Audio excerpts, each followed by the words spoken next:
इनकलाबी के साथ मैं हूं शाहिद नज़ीर चौधरी। दोस्तों, इनकलाबी की बहुत सारी ऐसी वीडियोस में मैंने आपको जिन्नात और शोबिज़ के हवाले से बहुत सारी ऐसी दास्तानें सुनाई हैं। पाकिस्तान की शख्सियात के साथ मेरे मंसूब बहुत सारे वाक़यात हैं, वो भी मैंने आपके साथ शेयर किए हैं। तो अब आपकी खिदमत में मैं अपनी एक ऐसी तहकीकाती किताब जो मैंने पहलवानों पर एक नावल की सूरत में लिखी थी, वो पेश करने लगा हूँ। ये वो पहलवान हैं जिन्हें गामा के नाम से दुनिया जानती है, गामा द ग्रेट।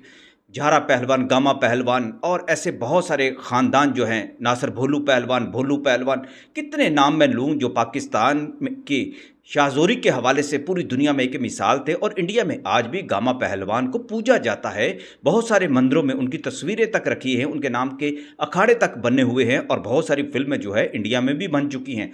और पाकिस्तान में अब तो गामा पहलवान का तो नाम है, लेकिन इस ख़ानदान से वाबस्ता जो तारीख़ थी ये बहुत तवील रही है और सदियों तक इसने अखाड़ों पर राज किया है। लेकिन मेरी इस किताब में जो मैंने ताकत के तूफ़ान के नाम से डेली पाकिस्तान पर भी ये शाया होती रही है और उर्दू पॉइंट पर भी ये किश्तवार जो है शाया होती रही है। किताबी सूरत में ये रुस्म ज़मां के नाम से ये किताब साथ शेयर करने का इसलिए मेरे दिल में ख्याल आया कि इसमें भी हर पहलवान के साथ जिन्नात की दास्तानें वाबस्ता थीं। और बहुत सारे ऐसे पहलवान जैसे गामा पहलवान, इमाम बख्श पहलवान, बूटा पहलवान, रमज़ी पहलवान और ऐसे किकर सिंह जैसे बड़े बड़े पहलवान, कितने पहलवान ऐसे गुजरे हैं जिनकी दास्तानों में से दास्तानें निकलती रही हैं और उनकी पहलवानों के साथ भी कुश्तियां होती रही हैं। सदीक पहलवान का नाम तो इस हवाले से लिया जाता रहा है कि उन्हें रुस्तमे जिन्नात का खिताब दिया जाता था।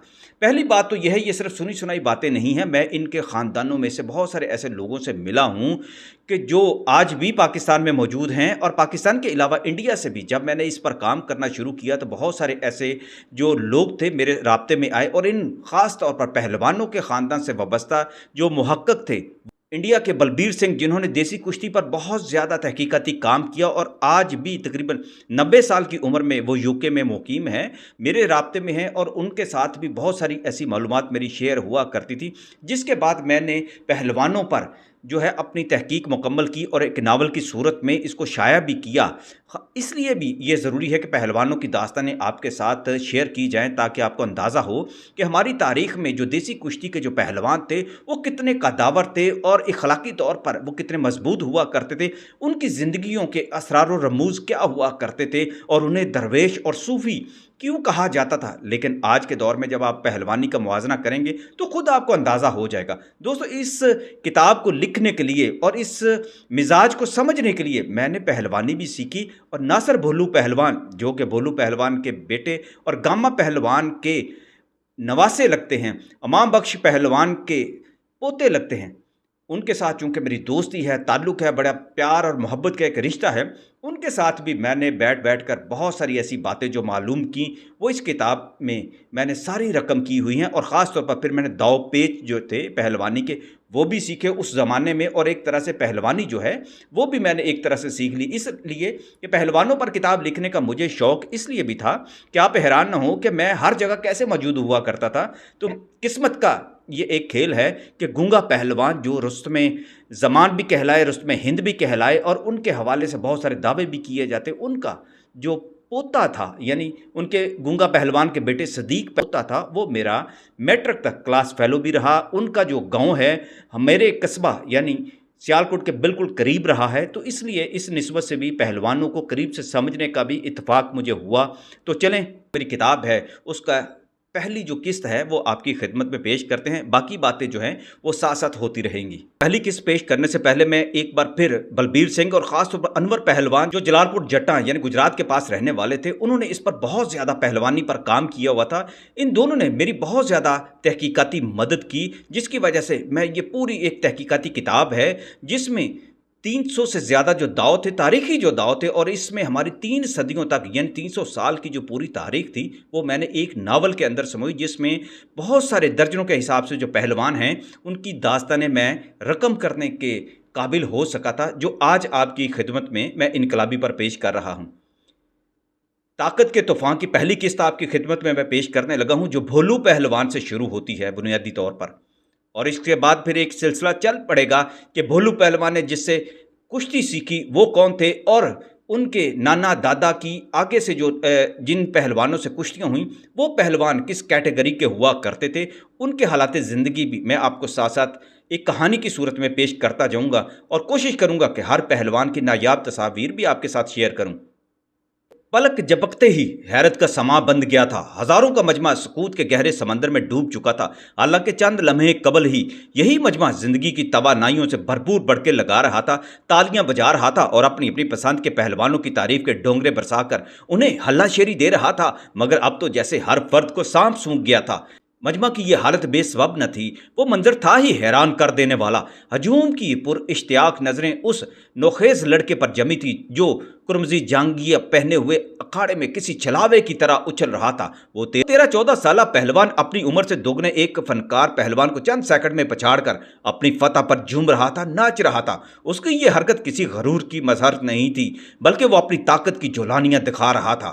ہزاروں افراد کے مجمع کی تالو سے چپکی زبانیں کھلنے لگیں اور سرگوشیوں کے انداز میں اس ناخیز لڑکے کے بارے میں تبصرے ہونے لگے۔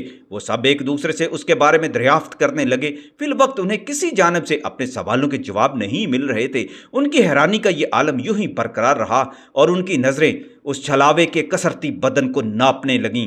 اس کی تو ابھی مونچھیں بھی نہیں نکلی تھی، مگر قد کاٹ کا ایسا تھا کہ اس کا فولادی جسم دیکھ کر اس پر تجربہ کار فنکار پہلوان ہونے کا گمان ہوتا تھا۔ اسی لیے تو وہ مجمع حیران تھا اور پریشان تھا کہ یہ کون ہے۔ چند منٹ پہلے جب یہی چھلاوا نما کم سن پہلوان اکھاڑے میں اترا تھا تو بہت سو کے ہونٹ مانی خیز مسکراہٹ سے کھل اٹھے تھے، کیونکہ اس کے مقابلہ میں صدیق نامی ایک فنکار پہلوان ہاتھی کی مانند جھول رہا تھا، جو اس چھلاوے سے نہ صرف عمر میں بلکہ قد کاٹ میں بھی اور تجربہ میں بھی 2-3 گنا زیادہ تھا۔ تماشائیوں کو پہلے تو دنگل کے خلیفہ کی ذہنی صحت پر شک ہوا تھا، جو ایک بڑے جوڑ کے پہلوان کے مقابلہ میں کم سن پہلوان کو لے کر آیا تھا۔ پھر یہ سوچ کر سب نے محظوظ ہونے کا فیصلہ کر لیا تھا، چلو آج یہ تماشا بھی دیکھ لیتے ہیں۔ کمسن پہلوان کو اکھاڑے میں اتارنے سے پہلے اس کے ماموں کو بڑی تاکدو کرنا پڑی تھی۔ وہ اپنے بھانجے کے بارے میں بہت پر اعتماد تھا۔ اس نے دنگل کے خلیفہ کو اپنے بھانجے کا جوڑ اکھاڑے میں اتارنے کے لیے کہا تو خلیفہ نے اس کے ماموں کو کوئی اہمیت نہ دی تھی، جس پر اس نے خلیفہ کو بڑے نرم لہجے میں کہا، خلیفہ جی میرے بھانجے کو فنکاری دکھانے کا موقع دیں۔ خلیفہ نے بڑے غرور بڑے انداز میں اس کو دیکھا، تمہیں پہلے کہیں نہیں دیکھا۔ پہلوان بولا، ہم جی پٹیالہ سے آئے ہیں، سنا تھا گوالیار کے مہاراجا نے خاص دنگل کا اہتمام کیا ہے، اس لیے ہم بھی زور آزمائی کرنے آگے ہیں۔ خلیفہ نے اپنا لہجہ برقرار رکھا اور پوچھا، تم بھی کوئی فنکاری دکھاؤ گے یا تمہارا پٹھا ہی کھیلے گا کہ؟ نہیں خلیفہ جی، اب ہماری جوانی کا سورج تو ڈھل چکا، اپنے پٹھے کو اکھاڑے میں اتارنا چاہتا ہوں۔ اس نے اپنے بھانجے کو توصیفی نظروں سے دیکھا اور کہا، سخی پیر کی دعا سے میرا بھانجا بڑا شہزور اور ترکا ہے، آپ اس کا کوئی جوڑ لائیے، بلکہ اس سے دگنا بڑا جوڑ ہو تو زیادہ بہتر ہے، انشاءاللہ میرا پٹھا مایوس نہیں کرے گا آپ کو۔ خلیفہ کی آنکھیں ایک لمحہ کے لیے تو پھیل گئیں، پھر اس نے ایک نگاہ غلط کمسن پہلوان پر ڈالی جو اپنے ماموں کے برابر سینہ تانے کھڑا تھا۔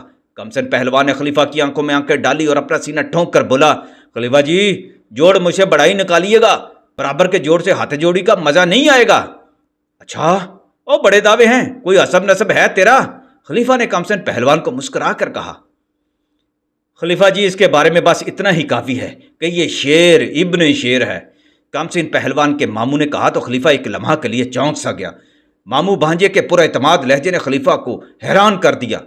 یہ تو ٹھیک ہے، مگر یہ جاننا ضروری ہے کہ یہ بچہ پٹھا کس کا ہے، خاندانی پہلوان ہے یا ابھی نیا نیا دنیا پہلوانی میں آیا ہے؟ خلیفہ نے کہا، آپ اگر پہلوان ہیں تو خوب جانتے ہیں جوڑ کو اکھاڑے میں اتارنے سے پہلے اس کا ڈنڈورا کرنا ضروری ہوتا ہے۔ خلیفہ جی یہ میرا پٹھا ہے، میرا نام حمیدہ پہلوان ہے۔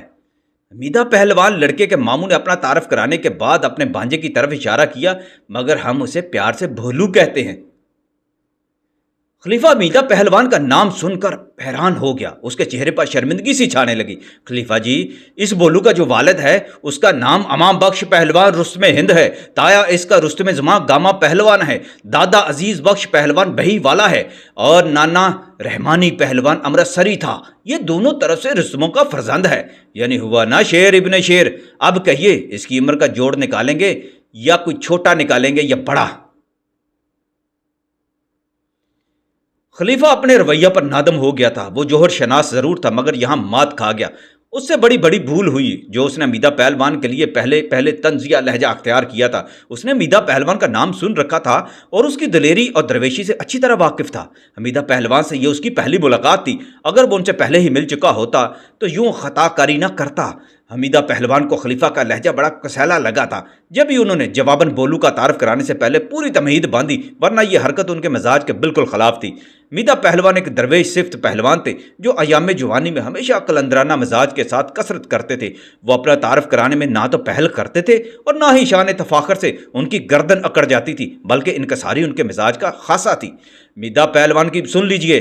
हमीदा पहलवान जितना नेक सीरत था इतना ही ताकत और फनकारी में महान था। हमीदा पहलवान के बारे में कुछ सुन लीजिए दोस्तों। हमीदा पहलवान जितने नेक सीरत थे इतने ही ताकत और फनकारी में महान थे। उन्होंने गूंगा पहलवान रुस्तम हिंद, मंगल सिंह पहलवान और गंडा सिंह पहलवान जैसे नामी ग्रामी पहलवानों को पछाड़कर रुस्तम हिंद का एजाज हासिल किया था। उनकी शराफत और सादगी का एक मामूली सा वाक़या ज़ुबान ज़द आम रहा। वो ये कि एक बार हमीदा पहलवान एक दंगल देखने गए। बहुत हजूम था। एक थानेदार ने हमीदा पहलवान को ना पहचाना और उन्हें अपनी छड़ी की नोक चबोकर बदतमीजी से कहा, ओए चल कतार से खड़ा हो जा। हमीदा पहलवान ने हुक्म की तामील की तो किसी ने थानेदार से कहा, जानते हो ये कौन है? ये रुस्तम हिंद हमीदा पहलवान हैं। थानेदार शर्मिंदा हो गया और हमीदा पहलवान से माजरत चाही, जिस पर हमीदा पहलवान कहने लगे, कोई बात नहीं थानेदार साहब, ये तो आपकी ड्यूटी है। थानेदार की हरकत को उस नामी ग्रामी पहलवान ने नज़रअंदाज करके थानेदार को शर्मिंदगी से बचा लिया था। यही इन सारी हमीदा पहलवान की एक खसूसियत थी। आपको ये भी मैं बताता चलूँ, हमीदा पहलवान पाकिस्तान की शनाख्त हमेशा से रहे हैं। बहुत सारे लोग अहबाब ये जानते हैं, फ़रोज़ सन्स जो किताबों का बहुत बड़ा इदारा है पाकिस्तान का, उनकी रिश्तेदारी भी हमीदा पहलवान से थी। खलीफा ने चंद जोड़ निकालने के बाद भोलू को अखाड़े में बुलवाया और मुनसफ के जरिए ऐलान करा दिया, इस बच्चे को अपने से बड़े पहलवान से कुश्ती लड़ने का शौक है। ये शेर इब्ने शेर रुस्तमों का बेटा है, अमाम बख्श रुस्तम हिंद का बेटा है, गामा रुस्तम ज़मान का भतीजा और हमीदा पहलवान का पट्टा है। इसके मुकाबला में सदीक पहलवान आ रहा है। जोड़ बराबर का नहीं है, मगर एक शेर है तो दूसरा छटांग। देखिए अब कौन मैदान मारता है। मजमा ने कमसन पहलवान भोलू का तारफ सुना तो हर कोई उसकी तरफ मुतवज्जो हो गया। हर किसी का ख्याल था कि इतने बड़े पहलवानों का सपूत होने का ये मतलब तो नहीं कि बुजुर्गों की तमाम ताकतें भी इस छोटे से वजूद में दखूल कर चुकी हों। इसकी जितनी उम्र है इतना ही तजर्बा होगा। अपनी उम्र से बढ़कर ये क्या तीर मार लेगा। इसे अपने बराबर का जोड़ ही मांगना चाहिए था। बड़े जोड़ से मार खाकर अपने खानदान की बदनामी का बायस ना बन जाए कहीं ये। मुनसफ तो ऐलान करके खाड़े के एक जानब हो गया और दोनों पहलवानों के दाव पेच देखने लगा, मगर यहां तो मामला ही उलट निकला था। हाथी की तरह नजर आने वाला सदीक पहलवान अपने बाजू फैलाए भोलू को जकड़ने के लिए आगे बढ़ा। उसका इरादा भोलू को जफ्फी मारकर गिराने का था। वो रुस्तमों के फरजांद की ताकत आजमाई पर उतर आया। दाव पेच दिखाने के बजाय भोलू को अपने बाजुओं की बेताब मछलियों की गिरफ्त में लेने के लिए आगे बढ़ा, मगर यह हसरत उसके दिल में ही रह गई। ये सब आनन फानन हुआ था और यही वो मंजर था जिसने हजारों के मजमा को हैरत ज़दा कर दिया था। सदीक पहलवान चित्त हो चुका था और अखाड़े में यूं लेटे हुए आंखें फाड़े बेयकीनी से भोलू को देख रहा था, जो अब गेंद की तरह अखाड़े में उछल कूद कर रहा था। और मजमा था कि उसको पहले तो सांप सूंघ गया और इसके बाद नारे गूंजने लगे थे और ढोल की थाप बढ़ती चली जा रही थी।